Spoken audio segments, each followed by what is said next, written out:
જેલમાંથી કેદીને 26 વર્ષે મુક્તિ મળી। આજીવન કેદની સજા ભોગવી રહ્યા હતા કાસુ હટીલા। ભરૂચ જિલ્લા જેલમાં આજીવન કેદની સજા ભોગવી રહેલા કાસુ ભલાભાઈ હટીલાને 26 વર્ષ બાદ મુક્ત કરવામાં આવ્યા છે। હિમાચલ પ્રદેશમાં ફરજ દરમિયાન નોંધાયેલા ગુનામાં તેમને સજા થઈ હતી। વર્ષ 1986માં હિમાચલ પ્રદેશના કાંગરા જિલ્લાના ધર્મશાળા ખાતે નોંધાયેલા એક કેસમાં એડિશનલ સેશન કોર્ટે તેમને આજીવન કેદની સજા ફટકારી હતી। ત્યારથી તેઓ ભરૂચ જિલ્લા જેલમાં કેદી તરીકે સજા ભોગવી રહ્યા હતા। સરકારી ધોરણો અનુસાર કાસુભાઈ વહેલી મુક્તિ માટે પાત્ર બનતા ભરૂચ જેલ પ્રશાસન દ્વારા BNSS કલમ 473 હેઠળ જરૂરી પ્રક્રિયા હાથ ધરવામાં આવી હતી।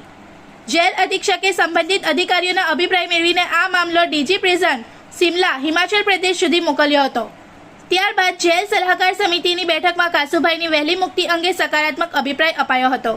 તેના આધારે હિમાચલ પ્રદેશ સરકારના ગૃહ વિભાગે તેમની બાકી રહેલી સજા માફ કરીને શરતોને આધીન વહેલી મુક્તિનો આદેશ આપ્યો।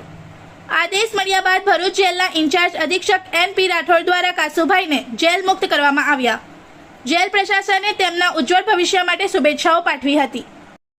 હું NP Rathod Bharuch district jail અત્રેની ભરૂચ જિલ્લા જેલ ખાતે છેલ્લા 26 વર્ષથી આજીવન કેદની સજા ભોગવતા પાકા કેદી કાસુભાઈ ભલાભાઈ હટીલા નાઓ હિમાચલ પ્રદેશ ખાતે આર્મીની ફરજ દરમિયાન તેઓને 1986માં ઇપીકો કલમ 460-34 મુજબ ગુનો દાખલ થતા નામદાર એડી સેશન કોર્ટ કાંગરા ધર્મશાળા હિમાચલ પ્રદેશ દ્વારા આજીવન કેદની સજા કરવામાં આવેલ।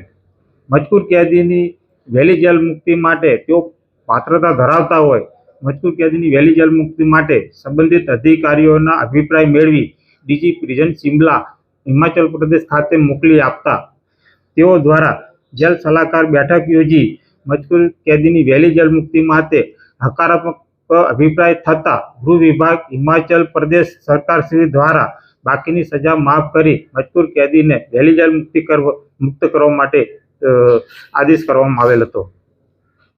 મારું નામ કાસુભાઈ ભલાભાઈ। મેં હિમાચલમાં આર્મીની અંદર ગયો।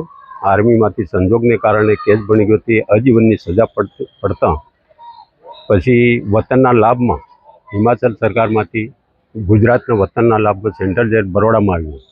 એના પછી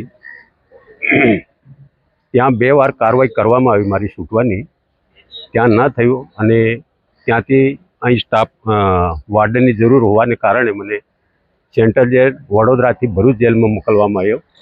ત્યાં અમારા અધિક્ષક સાહેબ રાઠોડ સાહેબે અને જેલના સ્ટાફ બધે કારકુન વગેરે મહેનત કરી અને મને હિમાચલ સરકારમાં બધી કાર્યવાહી કરી અને જેલ મુક્ત કરવાની પૂરેપૂરી कोशिश करी है साहब।